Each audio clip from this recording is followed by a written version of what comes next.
noches.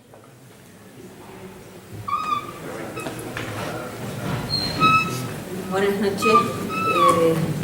Sí, ¿Ya? tiene que pegar. Sí. Bueno, esta noche tenemos una vez más un acto del Foro Fernando Sagaceta. Ustedes habrán visto que en la prensa no salían nombres porque ha habido dudas hasta el último momento de quiénes podrían estar, pero tenemos hoy aquí a Joaquín Sagaceta, que es personaje conocido como abogado y defensor de los derechos laborales de la clase trabajadora, y tenemos también, aunque participarán más tarde, a Isabel Lecuona y Miguel Ángel Redondo, que son históricos abogados laboralistas también, que han destacado contra la reforma laboral y la defensa de la clase obrera. El título del acto de hoy se llama La reforma laboral y el empleo. Tendremos una exposición por parte de Joaquín Sagaceta y después habrá coloquio para quien quiera intervenir. Nada más. Y por supuesto me quedo completar mi intervención. Sí, sí, bueno, pues yo intervengo tarde. Bueno.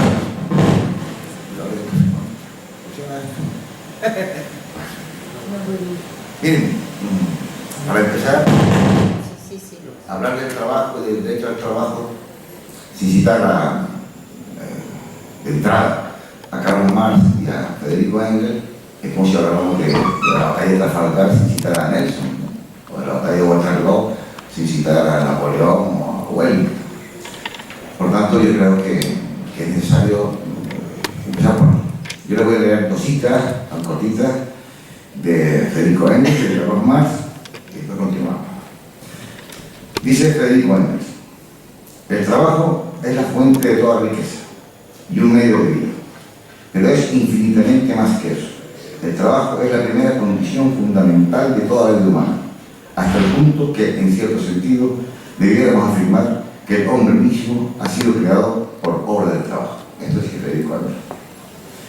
Esto es difícil decirlo, ¿no? Sí, es bueno. Y lo que dice más en el Capital, y en muchísimos otros sitios. Dice: en el contrato de trabajo, la igualdad formal es puramente jurídica. La realidad es una relación entre dominantes y dominados. El derecho solo secundariamente significa protección, primariamente es coerción. Bien, pues estos dos, como saben ustedes, son como el personaje aquel personaje de Galeano en la obra monumental de Memorias del Fuego, que se llamaba, parece que era Miguel Mármol o algo así, que los 84 veces lo mataron y el 24 veces resucitó. Y estos están ahora resucitados y rejuvenecidos, ¿no? Porque andan para aquí, para allá, por todos lados que están haciendo ahora. Eso es bueno.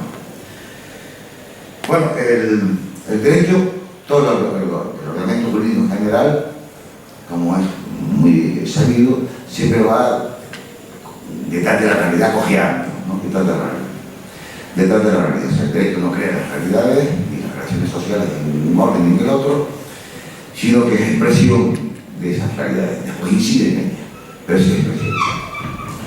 Por tanto, cuando Karl Marx y Federico Engels, y en general el pensamiento marxista dice que el derecho es una superestructura, es decir, que tiene una base material, que es el conflicto de clases, la división de la sociedad de clases y el conflicto de clases.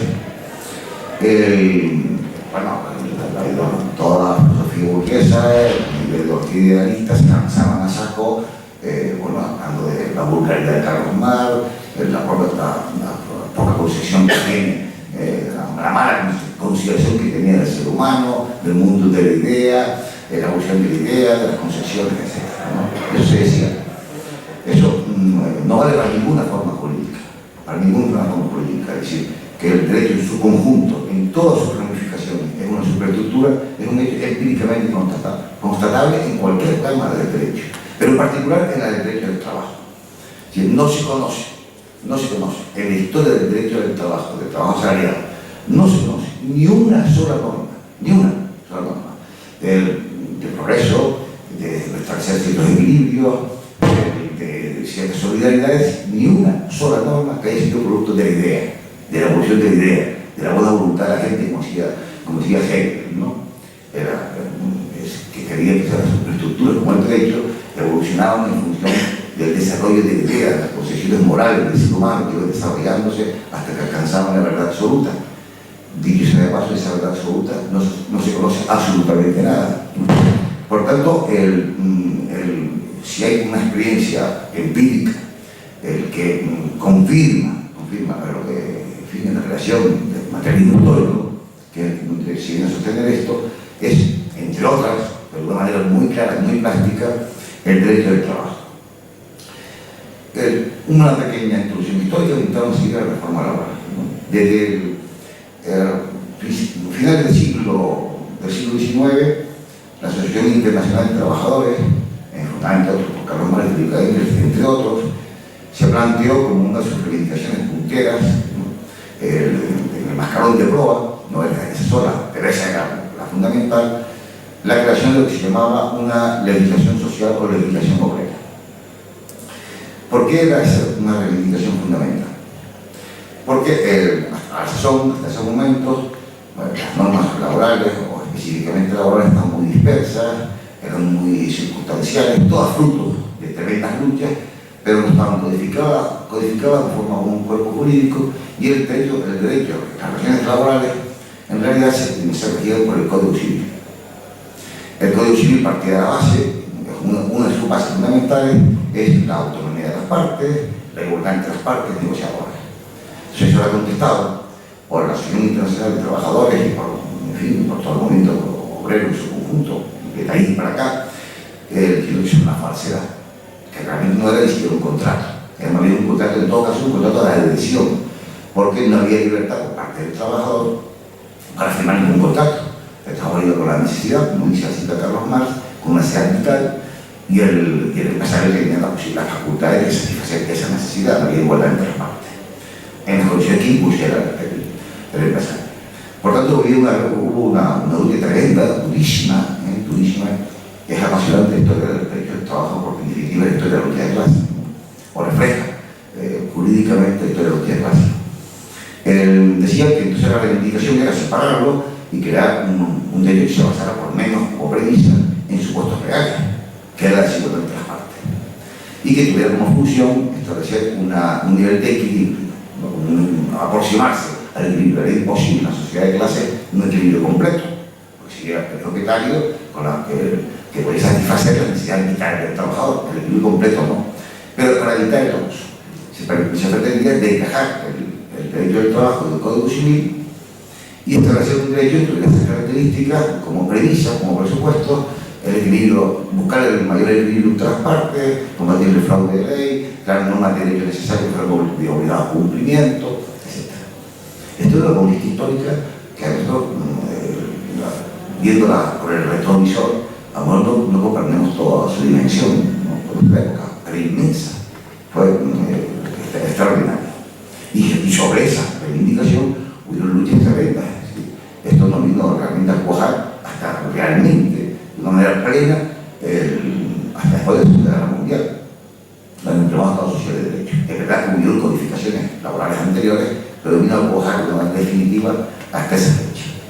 Pero en todo caso, todo se va a ir parando a través, con fuerza. Ha salido con luchas tremendas de la clase trabajadora para conquistar la jornada de 8 horas, el descanso dominical, la protección social frente a los accidentes. Bueno,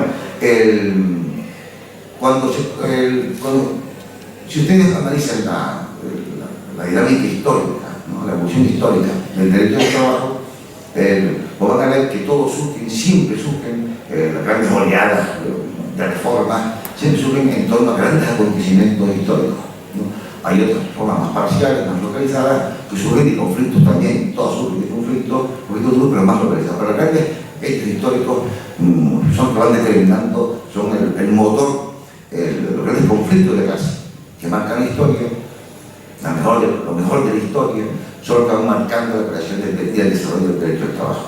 Así, por ejemplo, los primeros regímenes de protección social de los trabajadores fueron un logro que obtuvo la Resolera alemana, que creó un gran partido socialista, con una potencia movilizadora tremenda para mayor partido de todo el siglo XIX, y ahí surgió el primer sistema público de protección social, de lo que llamamos ahora seguro social alemán, técnicamente bastante avanzado y muy elogiado por los entendidos de los técnicos, pero en cualquier caso muy elogiado. Cuando surge la revolución de 1905 en Rusia, vino también se generó el efecto expansivo que tuvo la revolución de 1905 en Rusia, aterrorizó al mundo de la patronal y empezaron a hacerse concesiones y se creó otra serie de conquistas laborales muy importantes que tampoco es el caso. Hoy la está pormenorizando en esta fecha, pero no es el caso ahora, pero hay que quedarse con esto porque no surge de la nada el derecho al trabajo, surge de un conflicto social sostenido y durísimo, ¿no? Hubo otro momento histórico de esplendor para el derecho al trabajo, que fue la Revolución Rusa de 1917, y además de la Revolución Rusa, la húngara, la finlandesa, muchas fueron aplastadas, la propia alzamiento de los marineros alemanes, la caída del Kaiser Guillermo, las dos revoluciones en Alemania, con Rosa Luxemburgo, entre otras, por cierto, encabezándolas.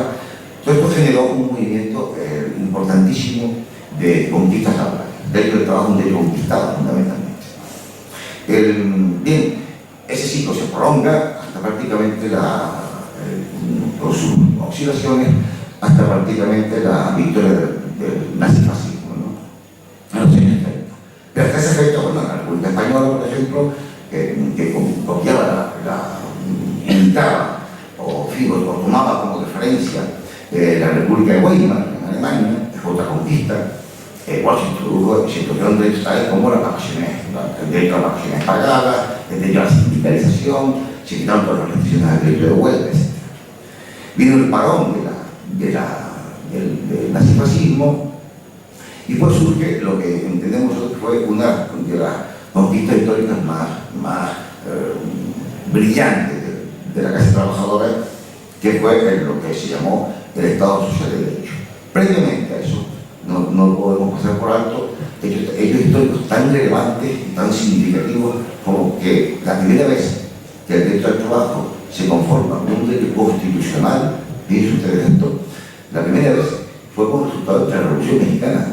La Revolución Mexicana, la Constitución de Querétaro, que creo que en 1914 o 16, por ahí, fue el resultado de la Revolución Mexicana, establece el derecho al trabajo como un derecho constitucional, que era la primera que la establecía. Pero también una revolución, ¿cuántos muertos hicieron falta para eso? ¿No? Para eso y para lo demás. Bueno, pues llegamos a la Segunda Guerra Mundial, la derrota del nazifascismo, y entonces, bueno, pues el papel destacadísimo de las fuerzas de izquierda y del movimiento obrero, donde se consagra lo que se llamó el Estado Social de Derecho. Esto es una conquista histórica importantísima, donde se entendía que sin introducir con leyes constitucionales lo que conforman el corpus, como dicen los cursos, ¿no?, social de las constituciones, que después diremos cuáles son más o menos aproximadamente. La democracia era una democracia formal que sobraba a los trabajadores, incluso a los trabajadores, porque la policía no necesitaba tampoco muchas constituciones porque tenía el poder de hecho. Bien, quiero hacer un paréntesis en este momento porque se oye con frecuencia en estos momentos cuando nosotros defendemos el Estado Social de Derecho en la actualidad ante la crisis tremenda que estamos en el sistema capitalista. Nosotros invocamos la defensa del Estado Social de Derecho frente a lo que ocurre, pues nos suelen decir esos izquierdistas, esos revolucionarios con muchas R y con mayúsculas, eso es volver al pasado, ¿no? Eso no tienen ni idea de lo que es el curso histórico, ni no hacer ningún proceso histórico. No, eso no es volver al pasado, eso es parte del porvenir. Lo que ocurre es que el sistema capitalista en la actualidad no puede convivir con el Estado Social de Derecho. Nunca pudo convivir con el Estado Social de Derecho. Era una situación de equilibrio, la cabina. Una situación de equilibrio después de la Segunda Guerra Mundial, de equilibrio de clase, un equilibrio inestable. El Estado Social de Derecho se fue desarrollando después de la Segunda Guerra Mundial. Por ejemplo, cuando la huelga del 68 en Francia, con 10 millones de trabajadores ocupando las fábricas, se consiguieron derechos sindicales muy importantes, de lo que estamos disfrutando nosotros ahora, ¿no? Por primera vez, o en Italia, cuando la huelga del 70 en Italia, se consiguió lo de la escala móvil, la actualización salarial, etc. vino la mayor derrota de la clase trabajadora, que fue la caída del llamado socialismo real. Yo creo que más llamado socialismo real, lo creo yo, pero todo el mundo, del mal llamado socialismo real.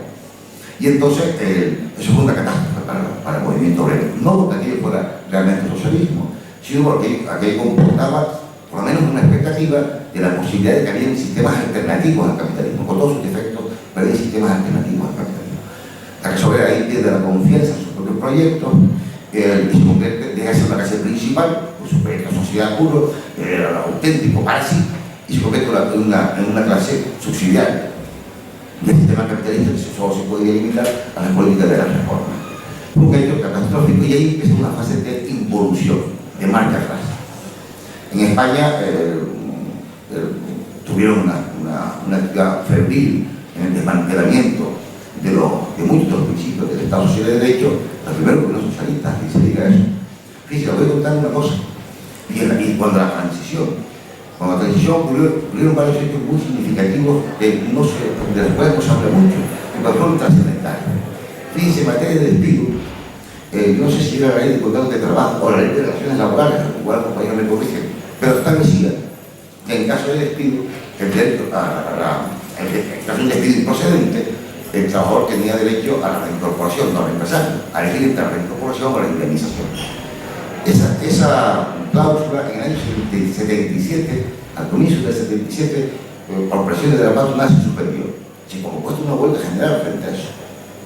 Y esa huelga general se desconvocó por las fuerzas que estaban en aquel momento cocinando la transición o la reforma democrática, por la llamada Plata Junta, por la Junta Democrática. Se paralizó aquella huelga, que era un elemento esencial. Después me quedé un poquito en eso, porque el cambiar esa cláusula en las relaciones laborales nos colocan ya 20 años para atrás, porque incluso antes del Código Civil de 1889. Te voy a hablar de eso. Hubieron otros hechos, pero eso fue muy significativo.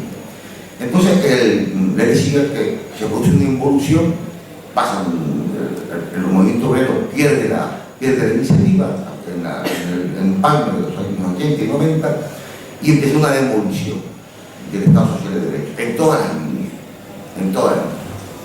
En España, insisto, los socialistas fueron muy pródigos en este terreno.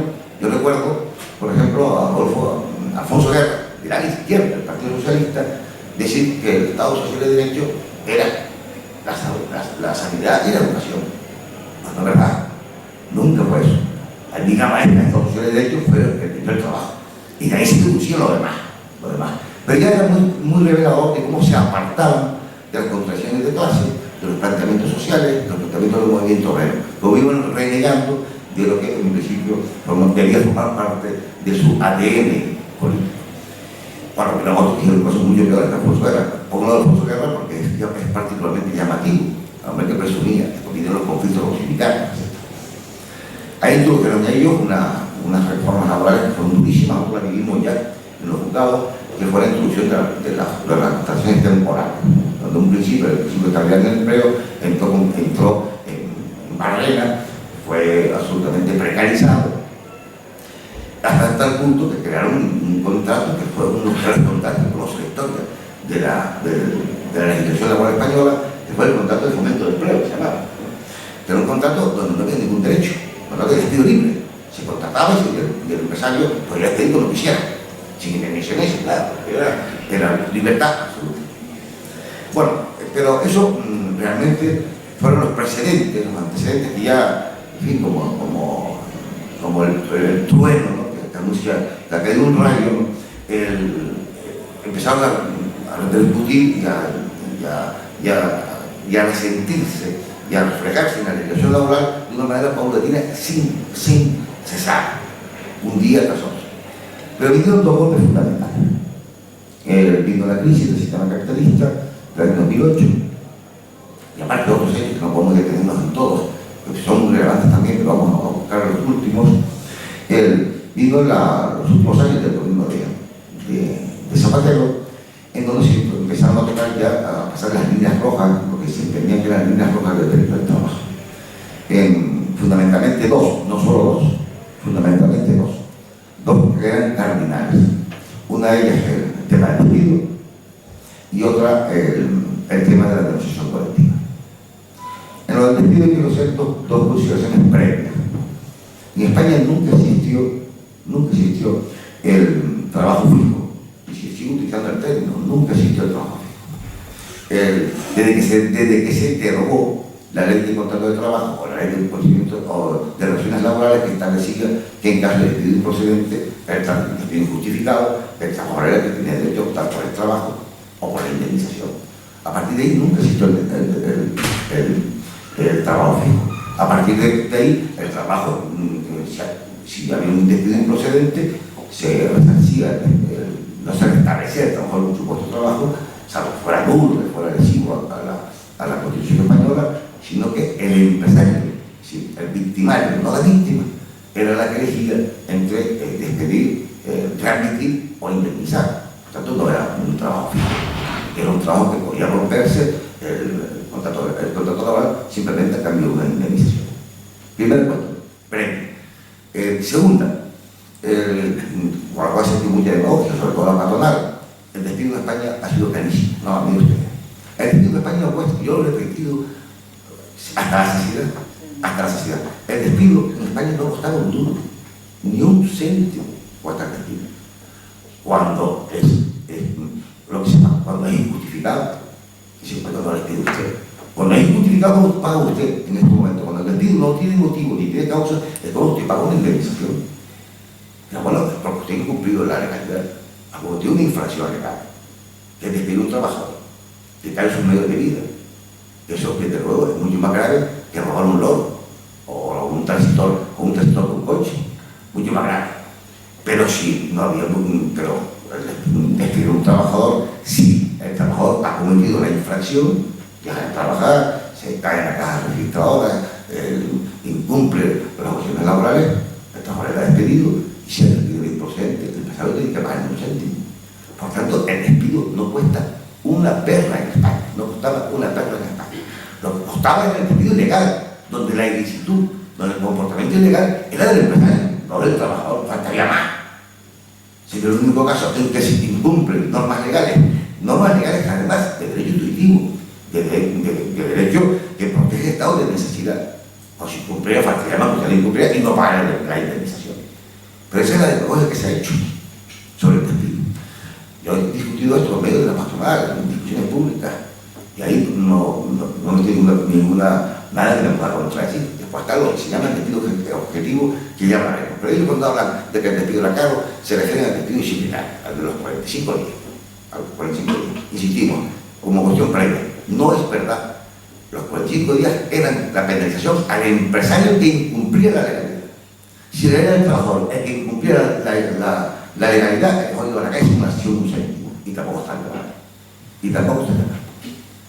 Bueno, dicho esto, se lanza una operación de devolución del derecho del trabajo a partir del 2010 fundamentalmente, antes que hubieron muchas, pero donde esta vez van en todas las líneas. Esta vez ya no se trata de reformas, sino se trata de cambiar el paradigma, como se dice, o la forma de dominación del capital sobre el trabajo, en bloque, todo el conjunto de cuestiones. Es decir, el derecho al trabajo como un derecho equilibrador, el derecho al trabajo como un derecho intuitivo, es decir, protector, el principio de indubio a favor del trabajador, el nulo a favor del trabajador, el principio de normas de derecho necesario, etc. Y empiezan lo que nos Zapatero. Empiezan sin timidez. Afrontan la reducción, introducen la posibilidad de despido de 33 días en materia de despido disciplinario, introduce un elemento tremendamente nocivo para los trabajadores como clase social, que fue la reforma de la negociación colectiva, que después veremos en qué extremo se reformaron, introduce facilidades de la modificación de las condiciones de trabajo, introduce también facilidades, y esta fue quizás, desde mi punto de vista, junto con la negociación colectiva, la más grande de todas, facilidades en el despido objetivo. Es decir, el despido objetivo era un despido que existió siempre en nuestro ordenamiento, en el que una empresa en situación de pérdida, en situación de crisis, no puede despedir los vínculos de trabajo con una indemnización realmente miserable. Realmente miserable, pero en cualquier caso eran 20 días de salario, que era la vida, que había ahora. 20 días de salario con el máximo de una anualidad. O era 2 anualidades de tiempo, o una anualidad. Eso existió siempre.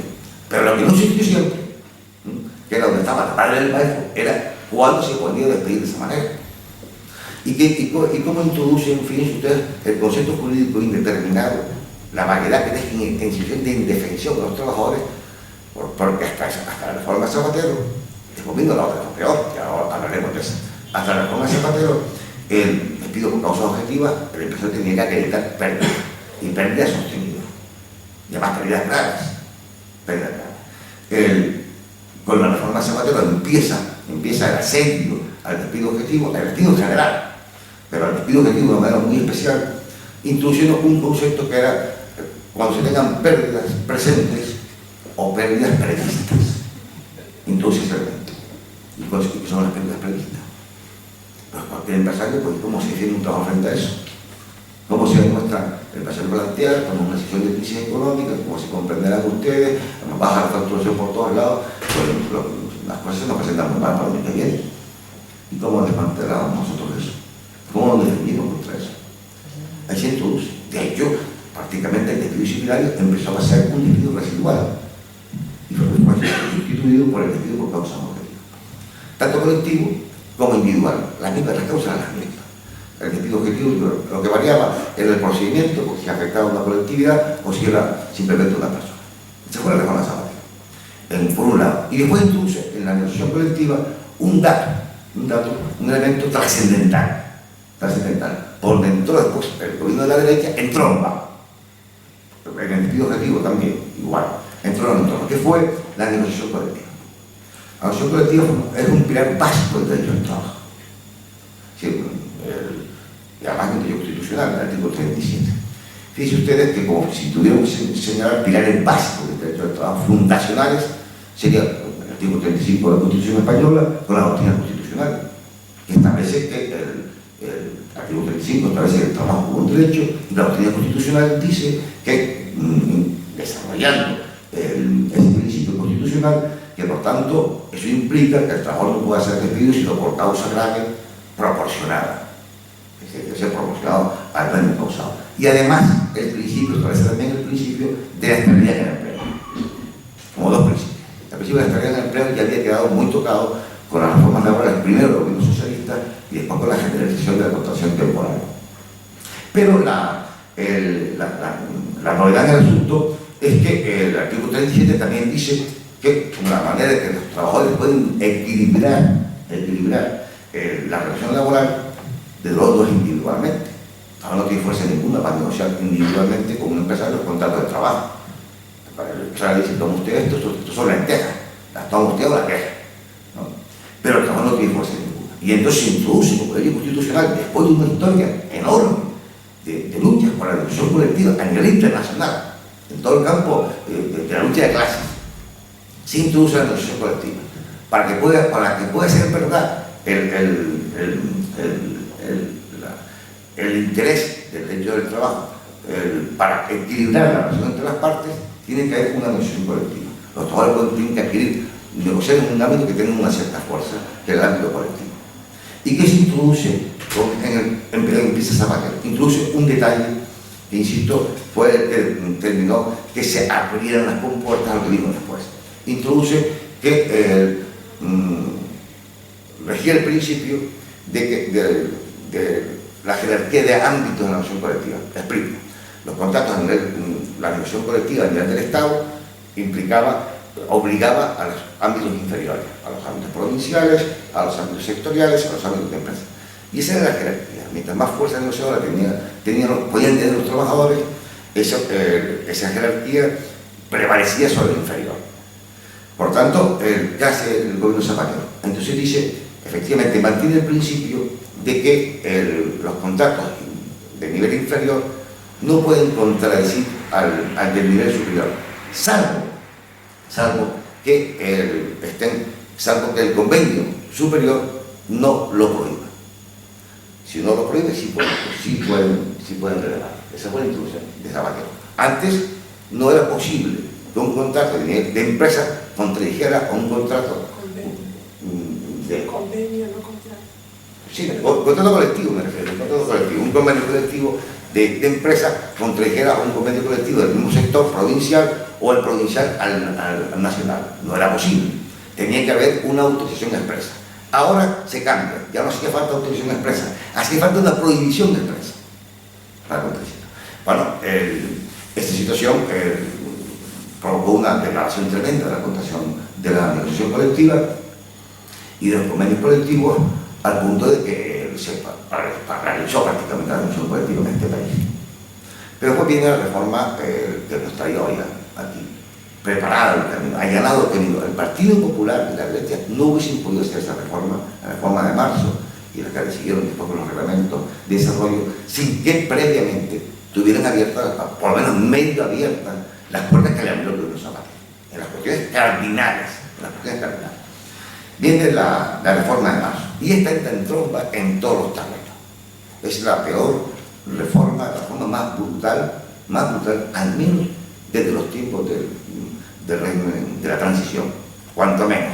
Y ha creado unas relaciones laborales, cuanto menos las peores que existen, las más brutales, donde se derogan derechos laborales que tratamos un siglo conquistar, se derogan también como mínimo al momento de la transición. Y no digo antes de la transición del régimen franquista, porque si ustedes observan la letra de la legislación laboral del régimen franquista, era mejor la letra. Pero claro, faltaba el derecho de vuelta. Y además, para que se diera aquella letra, un trabajador entraba por comisaría para adentro, salía sin los dientes y que se le habían arrancado con las tenazas sin anestesia, y se acababan los derechos. Los derechos se terminaban en las puertas de la comisaría.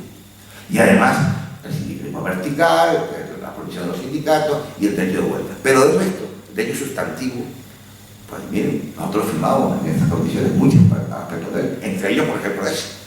El trabajador tenía derecho, el trabajador despedido improcedentemente tenía derecho a elegir entre la indemnización o la renuncia. Pero por eso no puedo decir que fuera un derecho mejor que el actual, porque ese derecho está desvirtuado por la realidad política. Pero en la letra, al menos desde el punto de vista de un jurista que está en el mundo de las nubes, podría decir, coño, pues este derecho está. Pues bien, entonces es la reforma más brutal. Y fíjense, les voy a empezar a señalar algunos aspectos de la reforma que son de escalofrío. Despido disciplinario. Bueno, se rebaja definitivamente la indemnización de los 45 días de salario por año trabajado en los despidos improcedentes, que luego no se restablece el derecho del trabajo añadido, el derecho del trabajador a elegir entre la admisión o la indemnización, que les hablo un paréntesis, que es un derecho que está en las legislaciones del derecho comparado. Está en Italia, en las empresas de más de 25 trabajadores, está en Francia, está en Portugal, está en Alemania. En los despidos improcedentes, el trabajador tiene derecho, es el que elige entre la admisión o la indemnización, en el derecho comparado, que se está demoliendo también por toda la derecha europea, pero eso formaba parte del núcleo duro del Estado Social de Derecho. Pues bueno, se deroga los 45 días, que era un caballo de batalla de la patronal, se baja a 33 días. El despido disciplinario. Pero eso, con ser grave, ni siquiera es lo peor, ni es grave. Además, el tope máximo de los despidos disciplinarios, que eran 42 mensualidades, se le baja a 33. El tope máximo, con muchos años que usted lleva trabajando. Fíjense ustedes que, por ser muy grave esto, no era lo peor que lo vino encima. Lo peor fue el despido objetivo, donde el gobierno del Partido Popular introduce el siguiente elemento. Hablando del despido, introduce el siguiente elemento. Miren, ya no solo es lo que decía Zapatero. La empresa tiene que tener pérdidas presentes, actuales o previstas. El truco estaba en lo de las previstas y la indemnización de los trabajadores. Esta gente se sostiene lo siguiente: aparte de eso, aparte de mantener eso en la literalidad de los Zapatero, introduce las situaciones no de pérdida, sino de disminución de facturación durante un trimestre. Con la ley en la mano, una empresa que pierda 5 duros de facturación, cualquier empresa, que esté en una situación bollante, pero durante 3 trimestres ha perdido 5 duros, 20 euros, en relación con los 3 trimestres del año del ejercicio económico anterior, puede despedir a cualquier número de trabajadores. Por el solo hecho ese. Miren ustedes qué barbaridad. No es que tenga pérdidas, es que disminuye la facturación. Y eso le habilita a la empresa para ser despedido, para pedir a 200 trabajadores. Aunque sea una disminución en la letra. Pero aparte de la letra que lo usen en la práctica. Lo están utilizando en la práctica. Bueno, se genera una indefensión terrible. Usted comprenderá para los trabajadores, pero ¿cómo nos defendemos ante eso? Nosotros estamos defendiendo, como ahora van a salir diciendo que es inconstitucional, que el despido tiene que ser la última razón, que es inconstitucional porque rompe con el principio de graduación y de proporcionalidad. Pero eso es lo que está en la legislación. Es insólito. Pero aparte del despido, que es el palo mayor de la reforma, que fíjese usted, yo sé lo que pienso, que le bastaba con eso. No necesitaba más. ¿Por qué? Porque entiendo que no necesitaba más. Después se dieron gusto. Pero no necesitaba más realmente. Porque ¿qué pasa cuando un trabajador se siente amenazado de cerca por un despido fácil y barato? Porque por muchos años que lleva un trabajador en un despido objetivo, trabajando en una empresa, aunque ya 40 años trabajando en una empresa, si le despiden por causas objetivas, porque la empresa ha disminuido en 20 euros su facturación durante el último trimestre, ese trabajador se va a la calle con 20 días de salario con el máximo de una anualidad. Miren, nosotros todos nosotros que estamos aquí sentados, los abogados, por la bolsa por lo menos, tenemos experiencia de explicarle a esos trabajadores que no se lo creen. O sea, usted está viejo, lo cual es verdad, pero le estaba diciendo la verdad. Tampoco son verdad. Nosotros podían creer, consultaban con otra gente. ¿Cómo me va a despedir después de 40 años de trabajo, 35, 37 años, con el máximo de una anualidad? ¿Cómo va a ser posible eso? Por fin, eso está en el... Es verdad que hay una fase intermedia, los 45 días que se respetan hasta el mes de marzo, etc. Pero, en todo caso, esa es la legislación. Y además, insisto en que no necesitamos más que eso, porque miren, un trabajador que sienta la amenaza, la espada de Damocles sobre el cuello, de poder ser despedido de una manera fácil y barata, ¿por qué derecho no está dispuesto a renunciar? Un trabajo que está de rodillas. ¿Para qué necesitaban todo el resto de la legislación? ¿Quién va a reaccionar frente a eso? Y además que sabe que puede ser despedido, sin causa, a cambio de una indemnización, con precio de pacotilla, con carterilla auténtica. Eso, y esa es la realidad que estamos sufriendo en estos momentos. Cualquiera que se haya tenido un trabajo salarial sabe que esa es la situación que hay. Por lo tanto, el efecto inducido de la reforma laboral era una renuncia extendidísima a la defensa, a actuar en defensa de cualquier otro derecho. Porque la respuesta del patrón puede ser perfectamente el despido. En materia de... Por tanto, yo entendía y sigo creyendo que se molestaban demasiado en legislar. Se pusieron muchos años. El otro tema, la otra pieza cardinal del derecho del trabajo, como derecho que tiene por fundamento la estabilidad del empleo, el que el trabajador no puede ser despedido si no hay causa grave y proporcionada, y además el efecto equilibrador en el contrato, la negociación colectiva. Bueno, para la negociación colectiva dan el paso definitivo. Y esto sí que es como el que dispara un arco con 7 flechas. Y es que ahora ya no hace falta ni que los convenios autoricen, los convenios de sector autoricen que se hagan convenios de empresa o que no lo autoricen. No, todo eso ha sido eliminado. El convenio se puede hacer un convenio de empresa, sin necesidad, aunque haya un convenio superior que la vincule, sin necesidad de que esté autorizado o no esté autorizado por el convenio superior. Y puede afectar a materia de tal magnitud como es la cuantía del salario, la jornada, la distribución de la jornada, la clasificación profesional, toda la serie del núcleo duro fundamental de los derechos de los trabajadores. Y pueden ser alterados por un pacto de empresa, y además por un convenio de empresa. Y yo no decía que era un banco como con circunstancias, porque creo que desde el punto de vista de clase es el toque más duro de todos. Porque ¿cuáles son las consecuencias de que se puedan hacer convenios de empresa sin tener la autorización de los convenios superiores? Que cada empresario puede tener. Pues miren, es la disgregación de la clase trabajadora como clase. La multiplicación del sindicalismo amarillo, los sindicalismos de empresas, que es lo que está ocurriendo. Hoy mismo se da la noticia de que el Corte Inglés y no sé qué otras empresas plantean reducir el salario de los trabajadores con sus sindicatos de empresas. Es un golpe tremendo de disgregación de la clase trabajadora, de disolución de la clase trabajadora y de disolución del movimiento sindical, porque ahora se están multiplicando los sindicatos entre comillas, de empresas como hongos, son sindicatos amarillos, como hongos. Y además contradiciendo una directiva de la OIT, o un convenio de la OIT en que establecía la necesidad de que los gobiernos arbitraran cualquier tipo de medidas que evitaran que eso ocurriera, que evitaran que se desvirtuara el derecho a la negociación colectiva y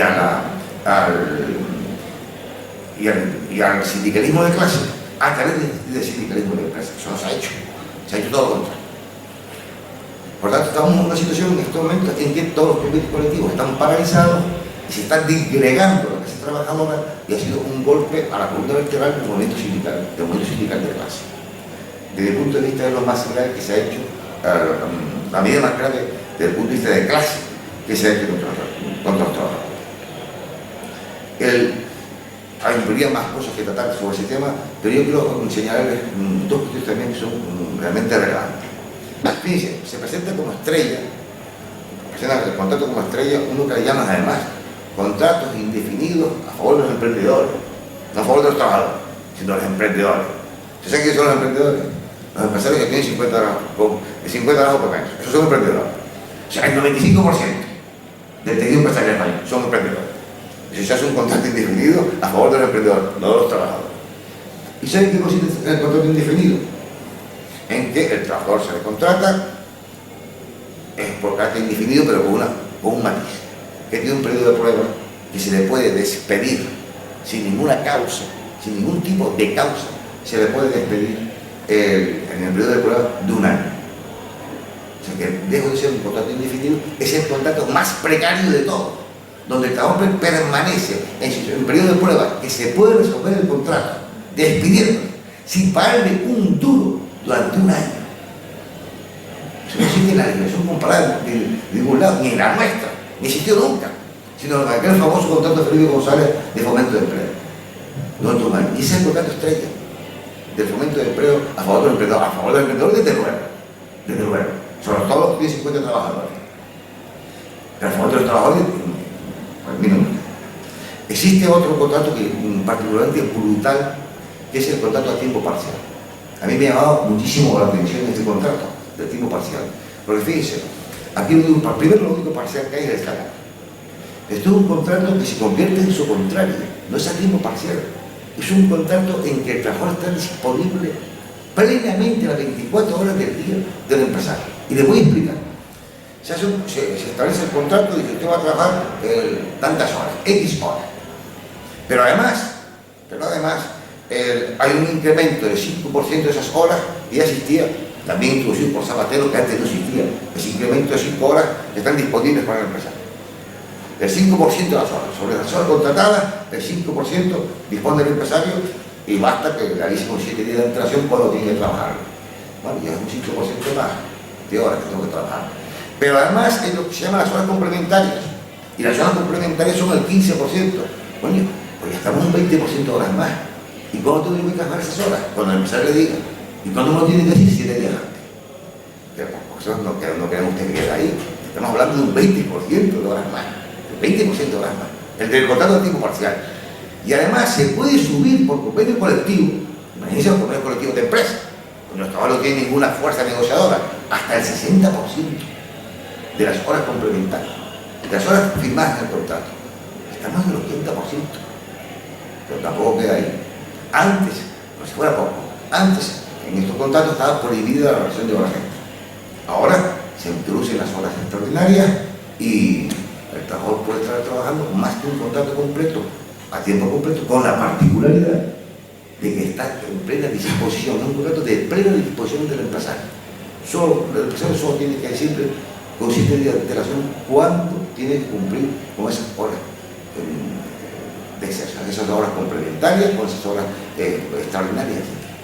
Miren usted qué barbaridad. Es un contrato de plena disposición de esclavización del trabajador, que solo sabe cuándo va a trabajar y las horas que va a trabajar y cuándo las va a trabajar 7 días antes, de más de la mitad de la jornada. O sea, el contrato a tiempo parcial se convierte absolutamente en su contrario, un contrato a tiempo completo. El trabajador está completamente disponible, la vida del trabajador está disponible para el empresario. Ese es el contrato a tiempo parcial. Y se está utilizando, claro. Fíjense, número 5. Bueno, me quedo con la última para entender los compañeros. Porque se habrán quedado cosas ahí, seguro, bueno, montones. Esto es que es un ataque en todo el frente. Miren, en los 2 últimos años, el ataque al Estado social y de derecho se ha representado y se ha agudizado no solo en el terreno laboral, en todos los institutos, como dice el Cursi, en todos los institutos jurídicos que expresan el Estado social y de derecho. La fiscalidad progresiva, la educación pública, la sanidad pública, la tutela judicial efectiva con las tasas judiciales, las normas de protección social, desempleo, pensionista, PG, la negociación colectiva. Y el derecho de huelga está a caer, si no lo pedimos, está a caer. Algo han recortado ya por ahí también. Todos han sido tocados profundamente, están en devolución. Pero yo le voy a terminar señalando, hay más cosas, hay más contratos muy llamativos de la reforma laboral, pero hay uno que es particularmente tremendo.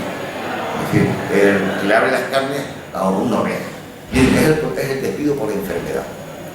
El despido por enfermedad. Que le llaman eufemísticamente el despido por asentismo. Por asentismo. Bueno, pero el despido por asentismo no es despido por asentismo. Es el despido por enfermedad. O sea, un trabajador que esté 20 días consecutivos en 12 meses, 20 días consecutivos, no, 20 días intermitentes de baja, 20 días en el plazo de 2 meses, puede ser despedido. Y un despido por causa más peligro. Con 20 días de salario, por ahí cada uno más una novedad. O si está 45 días en el plazo de 4 meses, por enfermedad. Aunque esté en incapacidad laboral transitoria, siempre que la incapacidad laboral transitoria no sea mayor de 20 días.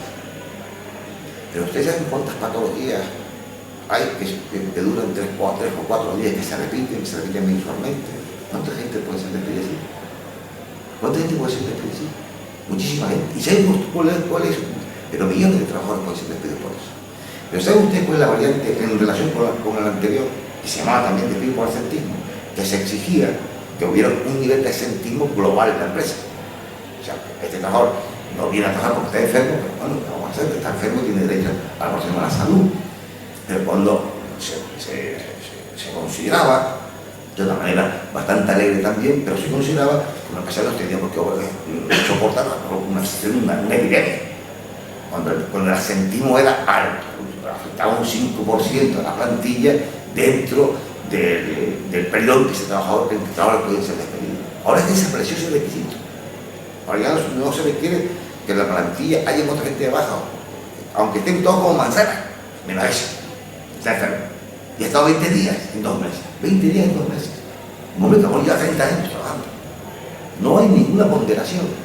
Ni los jueces pueden ejercer, por eso antes hablamos de la tutela judicial efectiva, ni los jueces pueden establecer un juicio de razonabilidad en el despido, lo cual es totalmente inconstitucional. La Constitución establece el derecho al trabajo como un derecho a la estabilidad del empleo que solo puede ser despedido por causa grave y proporcionada.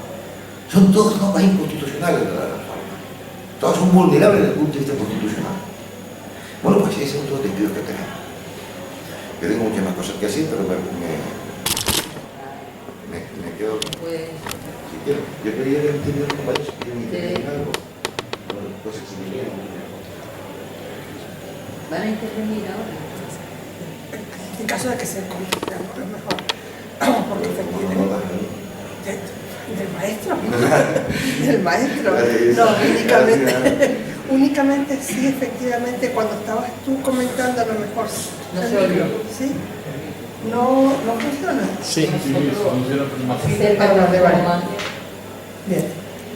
Es que efectivamente por el título incluso del debate o de lo que íbamos a hablar hoy, que era la reforma laboral y el empleo, esto efectivamente se nos ha estado intentando meter constantemente diciendo que esto era para favorecer el empleo. O sea, dado que efectivamente los empresarios iban a poder despedir más barato, iban a contratar más.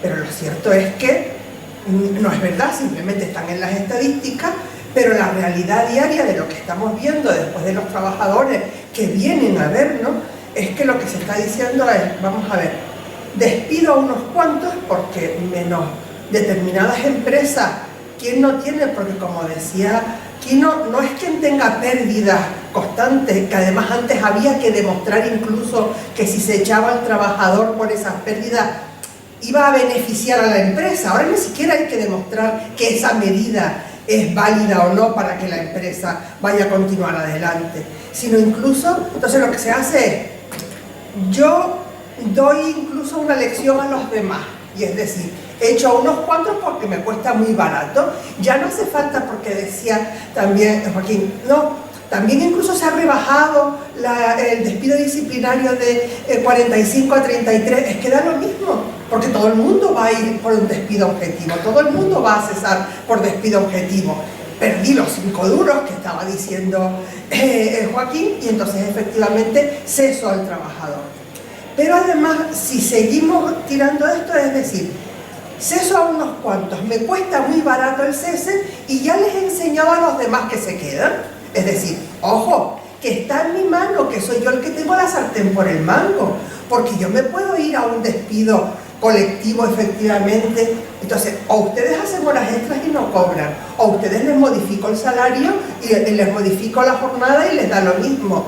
Les modifico las condiciones de trabajo, que también lo pueden hacer, y no protestan, porque si no, mira qué fácil me cuesta despedirte.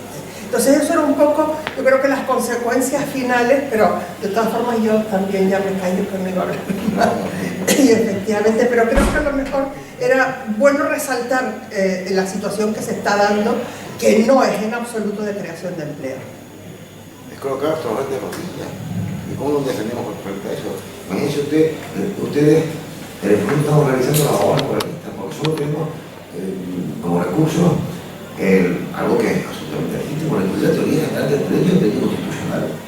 Así que eso no puede ser, porque eso lo impide, aunque lo diga el legislador, el juez, que es el último escrito que hemos hecho, están indignados, pues, están indignados, están todos aludidos, están en el disgusto que me dan, cuando se estén aludidos, están indignados, ya todos los mismos actos, sí, que ni los jueces están obligados a cumplir, como ellos, entre otras cosas, jueces del País Vasco, no, todos podemos cumplir, y aunque lo diga el legislador, porque está por encima del derecho constitucional. Y el principio de proporcionalidad entre la causa por la cual se despide un trabajador es un principio constitucional que usted no puede derogar, el legislador no puede derogarlo sin cambiar la Constitución, que harán si lo dejamos, pero no puede derogar, y después está obligado a eso por la jerarquía de normas, porque la Constitución es una norma fundamental y fundamentadora. Todo la pirámide y toda la estructura de nuestro ordenamiento jurídico tiene que inspirarse necesariamente en el ordenamiento constitucional. Forzosamente. La Constitución no está ahí para ser pura retórica. Si no, nos sobra la Constitución esta. Y muchas cosas nos sobran de esta Constitución, pero las que no nos sobran, las que hemos conquistado nosotros, las que forman parte de la conquista del movimiento obrero, hay que defender. Eso lo estamos haciendo nosotros en los juzgados, defendiendo que no se puede despedir si hay soluciones alternativas al despido. Y nos quieren conseguir a marcianos. Bueno, ya está en esto, el ala bolchevique. Esto es lo que está ocurriendo. De todas maneras, nos defendemos, y algunos jueces que son sensibles, hay sectores de la jurisdicción que son sensibles. Pero ahora, cuando nos hemos hecho un escrito denunciando las interpretaciones expansivas encima de las causas para despedir, pues vamos a hacer la piña, ha surgido la vena corporativista. Eso es lo que había. Bueno. Oye, me falta una cosa nada más, perdona, Isabel. No, es que son todas, yo no salgo uno con cuál deja aquí, porque, miren, hablando de la negociación colectiva, otro de los golpes que van a la columna vertebral definitivos para la negociación colectiva y para los convenios colectivos. La llamada ultraactividad. ¿Esto qué quiere decir? Para que no lo sepan. Esto que antes había un convenio que vencía, sentaba una negociación y si no había negociación se prorrogaba. Se prorrogaba indefinidamente sin negociación. Ahora, bueno, como se les parecía muy mal. Fíjense lo que les parecía mal. Que un acuerdo, que un pacto, dice el Código Civil, no se puede romper unilateralmente de una parte. Si no está el otro de acuerdo, como un tango. No, bailamos, hace falta dos para bailar, no, pero aquí esto se queda como está. Eso se prorrogaba. Entonces, como les parecía que eso era abusivo, se prorrogaban los convenios colectivos, establecen un plazo de prórroga de 1 año. Salvo que el convenio colectivo que define previamente establezca la prórroga de más de 1 año. Lo que es muy difícil, de 1 año. ¿Y qué va a hacer el año? Si no hay acuerdo. Yo solo conozco, de momento, en Canarias, en Las Palmas, un convenio colectivo que ha salido reforzado dentro del año y se firmó que es de Guagua. Pues, habrá algún otro, yo estoy algo que conozco directamente. Pero, ¿sabe usted lo que pasa si pasa el año sin que se negocie el convenio colectivo? Que se pone todo un kilómetro cero. Te piden todos ellos y llevan el estatuto de los trabajadores. El estatuto de los trabajadores. Los trabajadores este que hemos hablado ahora. De los objetivos, sí. Por tanto, ¿qué empresario puede tener interés en este momento en negociar un convenio colectivo? Pues hay creencia en los convenios colectivos. Y solo se va a poder combatir eso en los sectores donde hay fuerzas sindical, gente que lucha, gente dispuesta a batallas tremendas, porque están paralizándolas todas. Y entonces los trabajadores no siguen gozando. Miren que ha costado trabajo, miren que cuesta trabajo explicarle esto a la gente, pues no pueden creerse.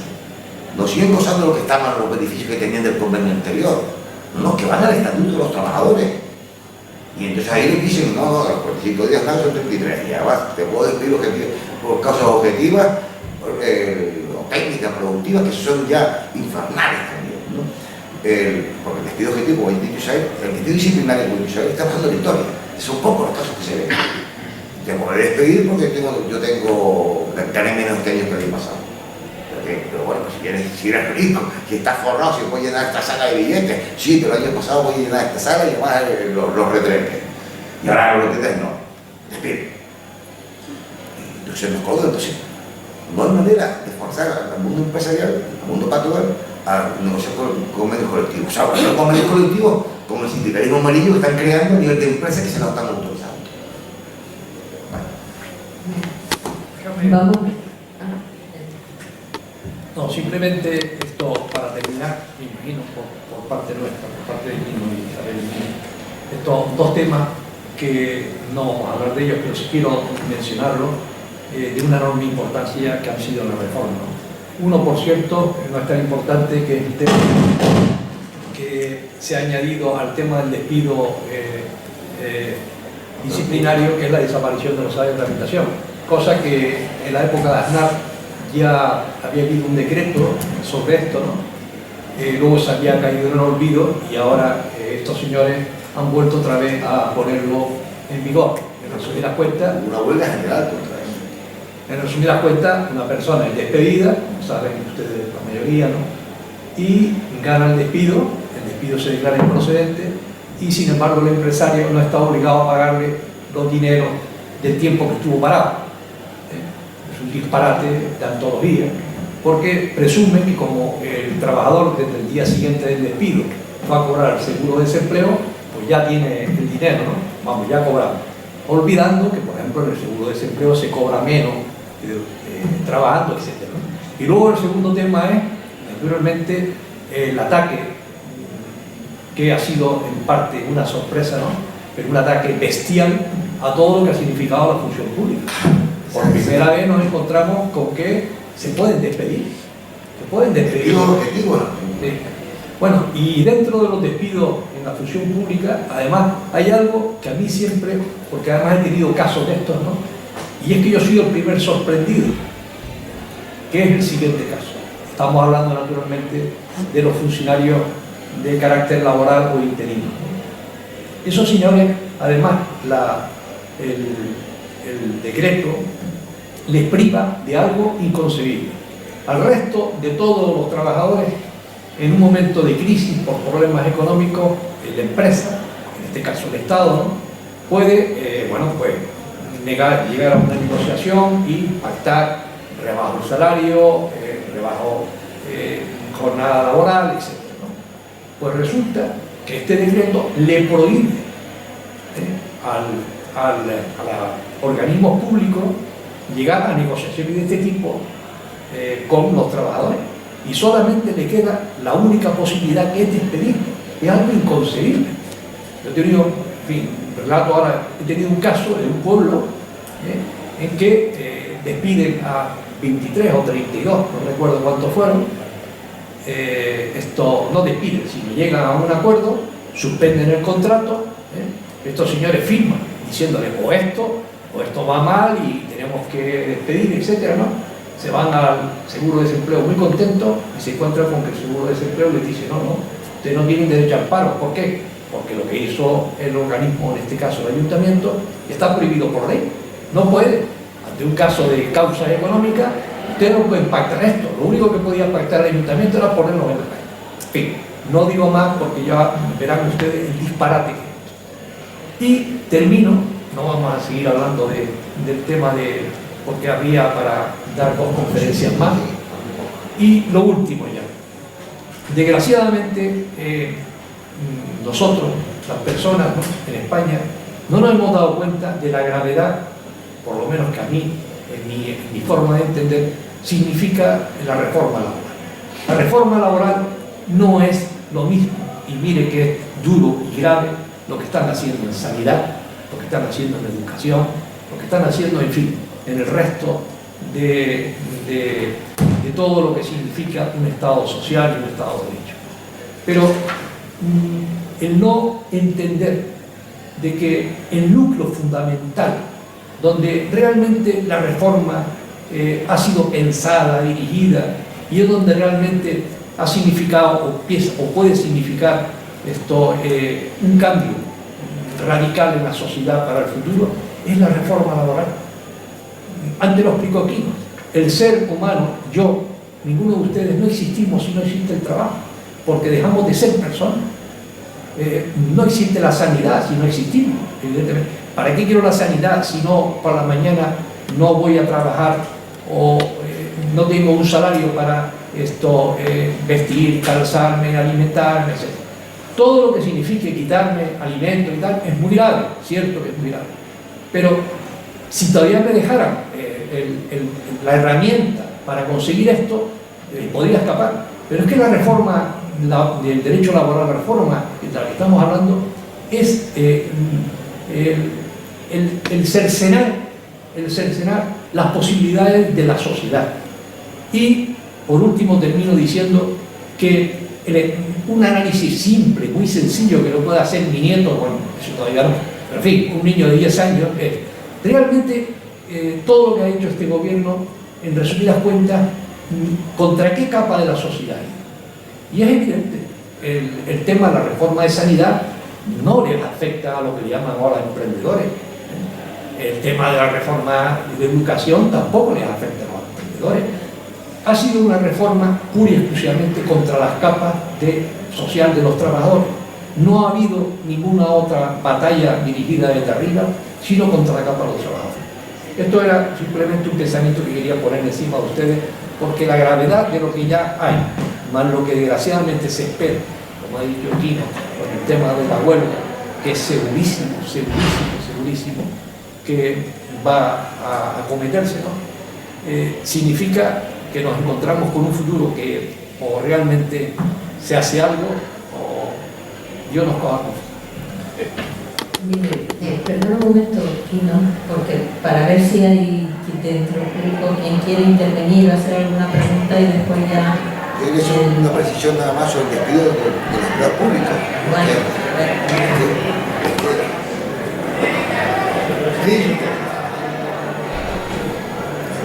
Si me dan, lo hago telegráficamente. Miren, la regulación del despido de los empleados públicos ha ahí se volvieron locos porque claro, no son empresas lucrativas, no tienen no beneficios, etc. ¿Y eso qué hacen? ¿Qué camino han hecho? O sea, ya el derecho del trabajo en esta materia ya no es ni derecho protector, ni derecho intuitivo, ni derecho equilibrado, sino es el derecho de Juan Pablo. Yo me lo hizo y yo me lo pongo. ¿Sabes por qué se puede despedir un trabajo público? Por lo que llaman insuficiencia presupuestaria sobrevenida. Insuficiencia presupuestaria sobrevenida. ¿Y qué hizo el presupuesto? Lo hizo usted. Pero además, como les parecía poco, eso, la insuficiencia presupuestaria sobrevenida es porque no defendíamos. No, tiene que ser sobrevenida, haberlo calculado bien. No dieron la puntilla. Ahora dicen, no. Y además, sí, en el presupuesto hay una disminución de la asignación presupuestaria, o sea, justicia, al Servicio Canario de Empleo, del 5%. Pero bueno, una insuficiencia presupuestaria del 5%, y eso les permite a ustedes despedir a trabajadores. ¿Y cómo lo defendieron nosotros? Pues todos los presupuestos. O sea, ustedes crean a los enfermos, fabrican a los enfermos y después ponen a los hospitales. Es decir, ustedes disminuyen la asignación presupuestaria, contra lo cual yo no me puedo defender porque no estoy legitimado para hacer el presupuesto, y después me despiden. O también, si hay una situación de déficit, o en los últimos años, ha habido los 2 últimos años, aunque no sean pero los 2 últimos años, ha habido una disminución de asignaciones presupuestarias del 7%. Pero ¿dónde está la simetría y la lógica de todo esto? Usted no me asigna el 5% de Servicio Canario de Empleo, y me despide a la gente. Pero bueno, y porque lo decidió el presupuesto, y no había otra forma de corregir el déficit presupuestario que tiene gente.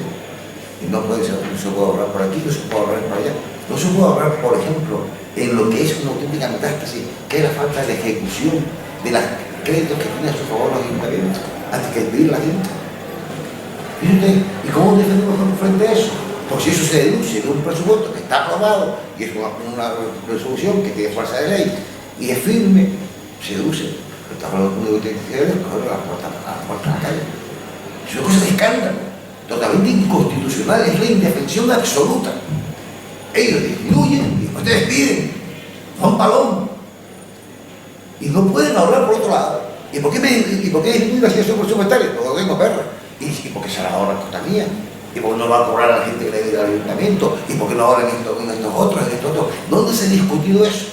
¿Dónde está la simetría? ¿Por qué es simétrico esto? ¿Quién decide los presupuestos? Nosotros intervenimos para decidir los presupuestos. ¿Podemos impugnar los presupuestos? ¿Cómo impugnamos nosotros los presupuestos? Los presupuestos lo hacen ustedes y ya de ahí prefabrican el despido.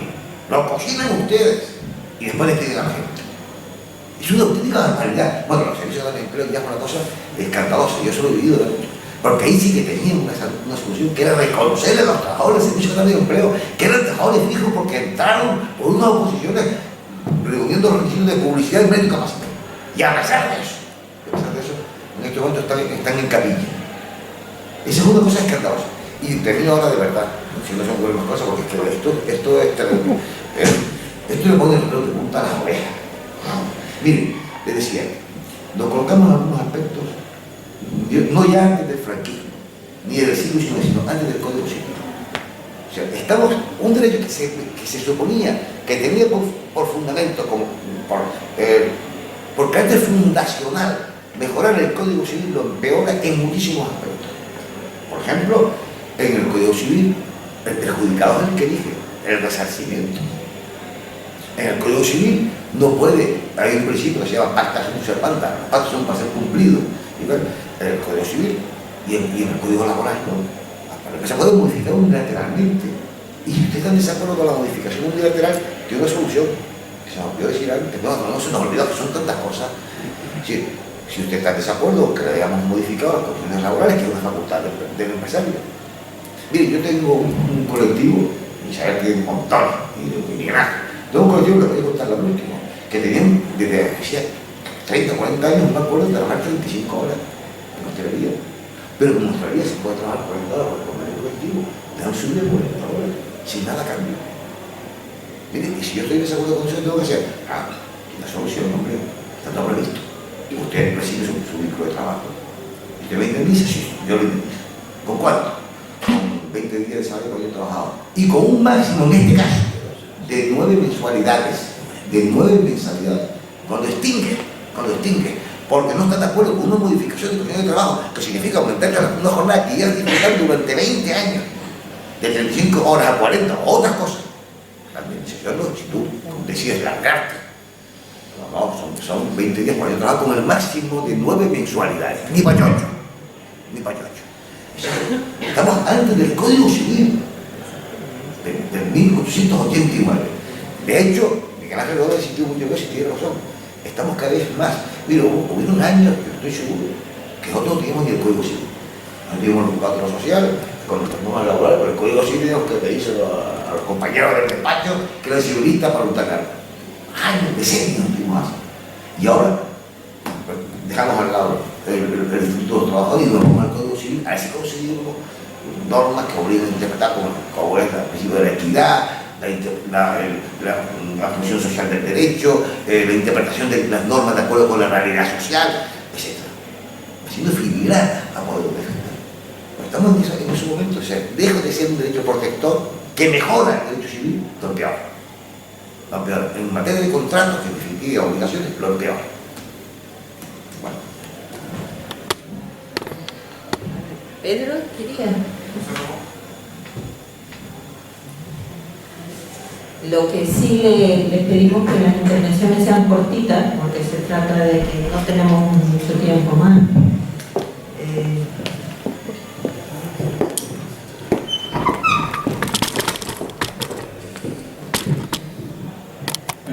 Buenas noches. Vamos a ver, Joaquín, antes mencionaste la crisis del capitalismo en el 2008. El capitalismo nunca ha estado en crisis, ¿verdad? El capitalismo, eso es el pretexto que se han fabricado para justificar todas las puñaladas que nos están dando. El capitalismo nunca ha estado en crisis. Y lo ha denunciado incluso Sánchez Gordillo, que todos lo conocemos. En este país no hay crisis, así lo dice textualmente. En este país lo que hay son demasiados ladrones en el gobierno. ¿Qué está ocurriendo? Hay una cosa triste entre la izquierda que asimilamos con mucha frecuencia, asimilamos el lenguaje que lo pasan una y otra vez, la mentira remachada por la televisión, y entonces terminamos hablando en el lenguaje que ellos quieren que nosotros hablemos. Ahora ya no se llama dinero negro, ahora se llama dinero B. Entonces, hay que ir, bajarse un poco, algunas veces hay que bajar el nivel del discurso, y no solo eso, sino que es triste que a estas alturas, ¿por qué se está ensañando esa gente tanto en nosotros? Porque ellos lo saben igual que lo sabemos nosotros. Los que estamos en crisis somos nosotros, las organizaciones de izquierda y sindicales. Mira, perdona, Terrible. Se trata de hacer preguntas. Sí, no de entonces, no, es una aclaración porque duele mucho, porque yo no soy una persona que está reventada de trabajar en la construcción y duele mucho.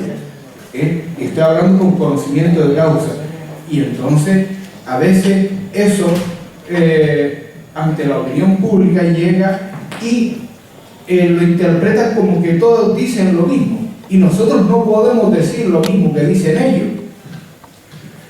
Termino.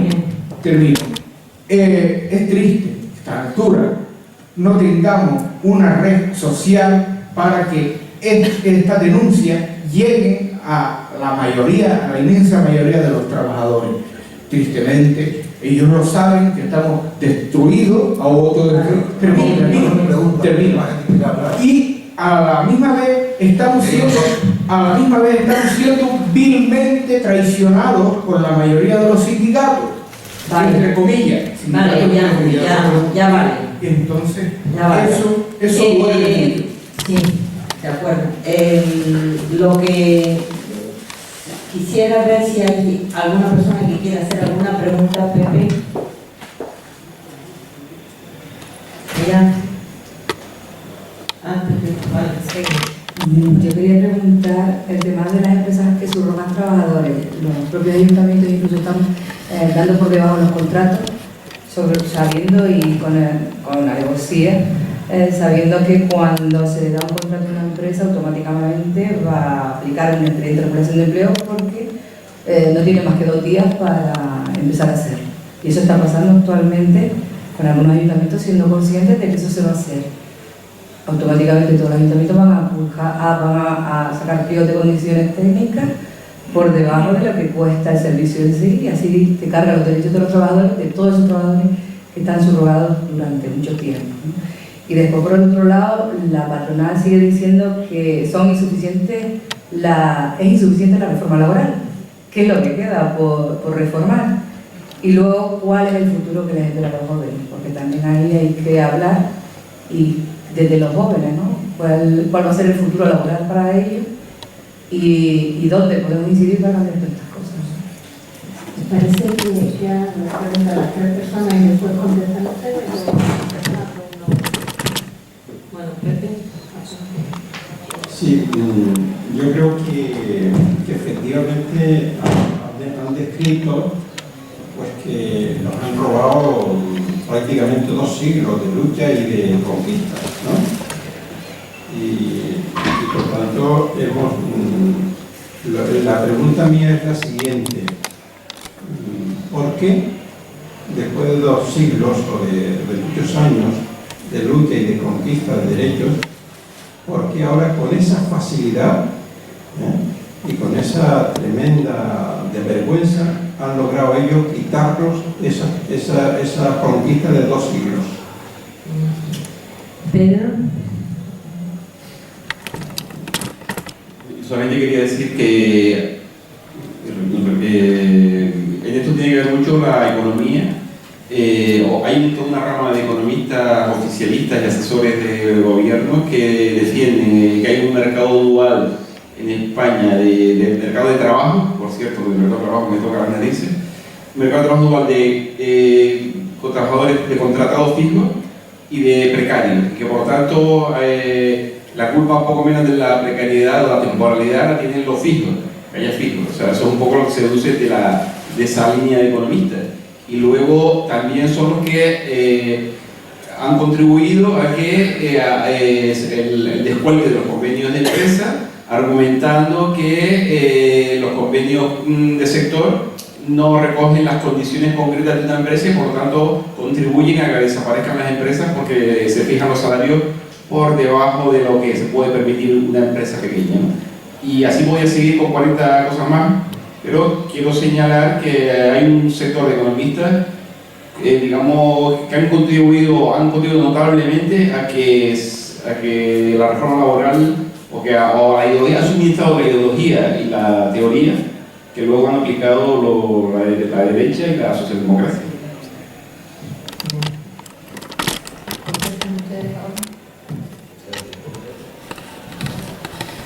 Mira, primero, Pepe, da igual, no contestaciones. Mira, Pepe, me ha sorprendido un poco, porque ¿con qué facilidad han tenido? Que me ha sorprendido con qué facilidad han montado la conquista de un siglo, no más de un siglo, incluso alguna de ellas más de un siglo, con qué facilidad, y una resistencia tremenda, hay una resistencia fuertísima, Pepe.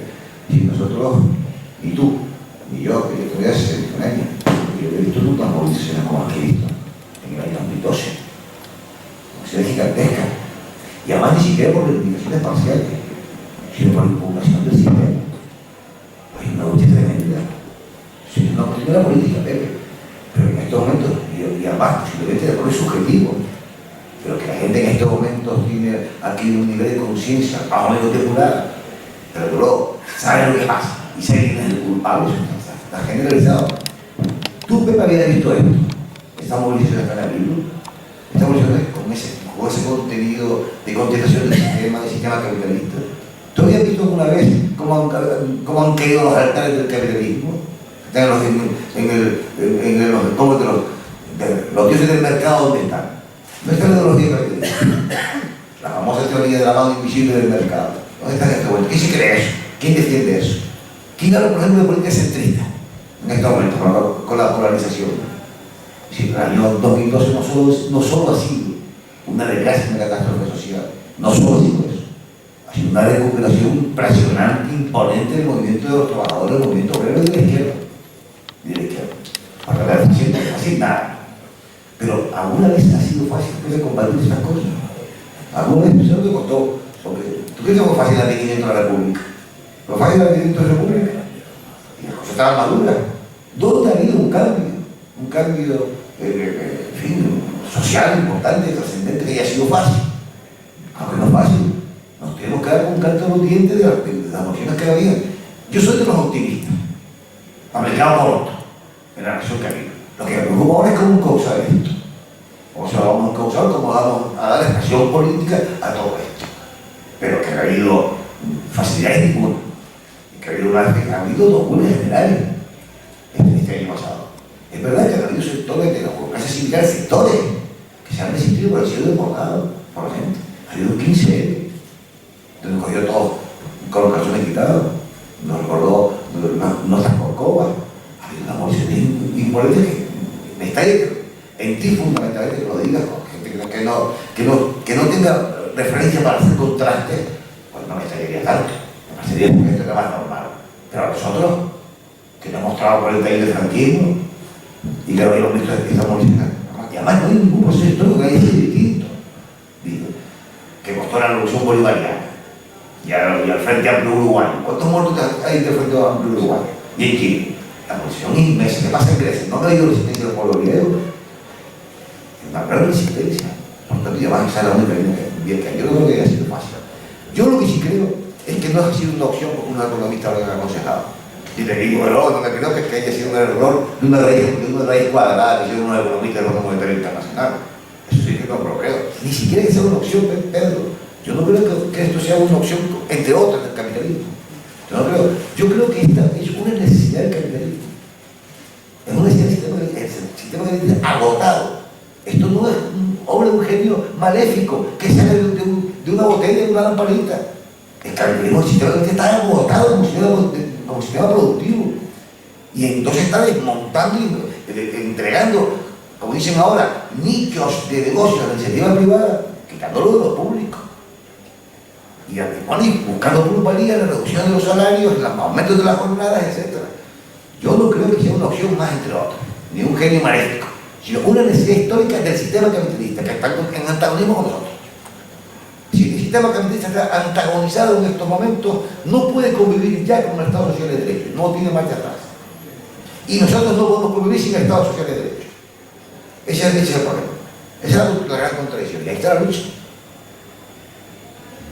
Por tanto, yo creo que en cuanto a eso, Pepe, yo insisto, no les está siendo fácil y cada vez les está siendo más difícil, más difícil. Por un lado, hay muchas cosas que corregir, no digo que estemos tratando los temas con mano de ángel, pero bueno, por una parte. Y por otro lado, tampoco creo que sea simplemente el consejo como aquellos economistas de Chicago, que aquello pudo haber sido pues, una idea avanzada. En estos momentos el capitalismo tiene otra salida. Como dicen los cursis también, los pedantes, esto es cosa sistémica o no es una cosa sistémica. Esto es producto de la especulación inmobiliaria y de la hipoteca, o es al revés, o las hipotecas y la especulación inmobiliaria son expresión de un capitalismo que ya no tiene fuerza como sistema productivo. Es solo el 5% de los intercambios bancarios internacionales, solo el 5%.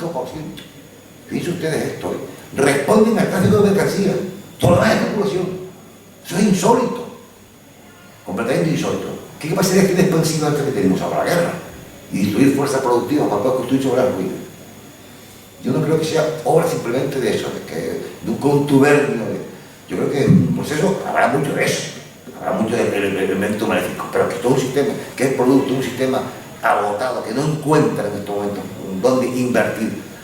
Hay en estos momentos un exceso de capitales sin invertir gigantesco. Circula en la especulación. Aquí se ocurre en estos momentos invertir un dinero para sacar ¿qué capitalista hay que invierta pensando en que va a obtener ganancia dentro de 15 años? Se ocurre invertir en algo, si no es en la especulación. Si te va a votar. tendrá sus márgenes. Es verdad que el sistema de votos puede durar siglos, el sistema previsto y el sistema feudal tan podrido hasta el toque duró un siglo, pero esto no va a durar eso.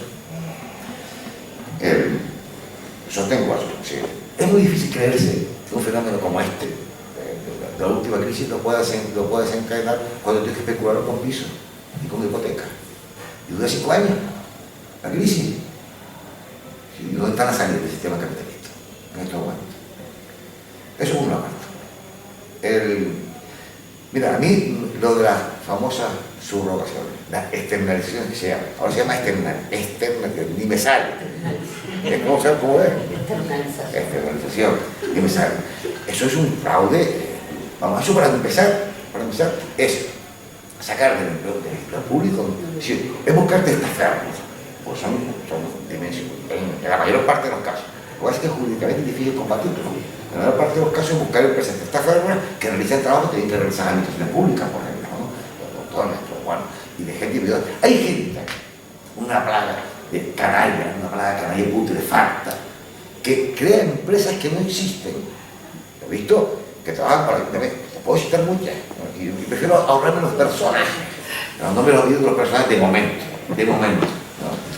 Que crean empresas como escuela de música, para trabajar con el ayuntamiento de Lucas, que no tiene presupuesto suficiente y quiere externalizarlo. Se llama un individuo que confunde un piano con una mesa de noche, que no ha visto en su vida de un timbre, y a crear la escuela de música. Y la escuela de música no tiene ni local, no tiene nada absolutamente, solo la espera que sigue sin vergüenza. Como esas montones. Escuela de música, lo más culto que había habido era, no sé, Josefina Castro, aquella, ¿cómo se llamaba? Lo más que sabía, Estrellita Castro. Bueno, pero ese nombro ese porque no es un personaje casual. Ese están todas. Porque está en la escuela de música y están en empresas de los que ponen las armónicas y las croquetas cuando hay celebraciones, y después está en cualquiera que le encargue, compinchado con el régimen político de Canarias, de corrupción pura. Pero eso, combatir eso, primero hay que ver si efectivamente eso es una suerte de una variable del prestamismo laboral, pero es una práctica que hay que controlar. El problema es la fiscalización, porque puede haber cosas que efectivamente se puedan incomunicar en empresas especializadas. Lo que hay que ver son los pliegos de condiciones, pero eso sí que es una batalla política.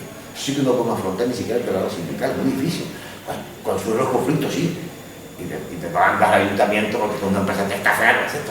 Pero controlar eso es un problema político, un problema de régimen de contrataciones. Y lo de los jóvenes, pues eso sí que es una desgracia, estamos en un 50%, generaciones perdidas. Eso ya también es un tema que requiere soluciones tan radicales.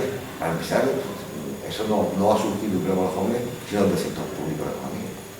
Y los jóvenes y los viejos, porque ahora llega la gente vieja 40 años para trabajar, que también es un drama. Estamos con 6 millones de parados y tenemos los parados de más larga duración de Europa. Si hay gente que ha perdido hasta sus condiciones de trabajador. Porque hasta hace 10 años o 7 años, el trabajo parado era trabajador parado. Ahora ha habido un cambio realmente escalofriante. Ahora pasa de ser trabajador parado a ser marginado social. Ya no dejas el trabajo para incorporarte a ser, mire, yo soy albañil, pues estoy parado. No, yo era albañil, yo soy un descuido social. Miren ustedes el drama, lo desgarrador que es esta situación. Pero es esa. Yo creo que eso sí que ya implica, no hay varitas mágicas para esto, ni esto no sopla de esa botella, es un cambio político necesario para potenciar el sector público, no va a ser un empleo de otra manera. Hemos tenido 5, 3 o 4 años espléndidos en turismo. ¿Dónde está la creación de empleo en el sector público? Lo que sí no podemos decir, ¿dónde está la degradación del empleo en el sector público? Que se ha degradado en estos 4 o 5 años, de una manera escandalosa. Trabajadores que están de rodillas, cobrando miserias, no cumplen los convenios colectivos, trabajan las horas que les ponen. 5 años espléndidos. José Carlos Ruiz hizo el otro día Este era de los que quería que se pudieran cambiar las cosas con música. No se pone la idea por la expresión, José Carlos Mauricio, que decía, vamos a cambiar, vamos a conseguir democracia avanzada y vamos a saltar el cielo con música. ¿Qué cojones? Con música, no con lucha de clases, con música. Pero no, la música no era la internacional, ni la varsoviana, ni el himno de Riego, sino la que hablando del corazón, la música cortesana. Menos mal que se fue con la música a otra parte, que fue un alivio. Pero otro día por un libro sobre el turismo. Sí, pero a otros le preocupa, está muy preocupado por el turismo.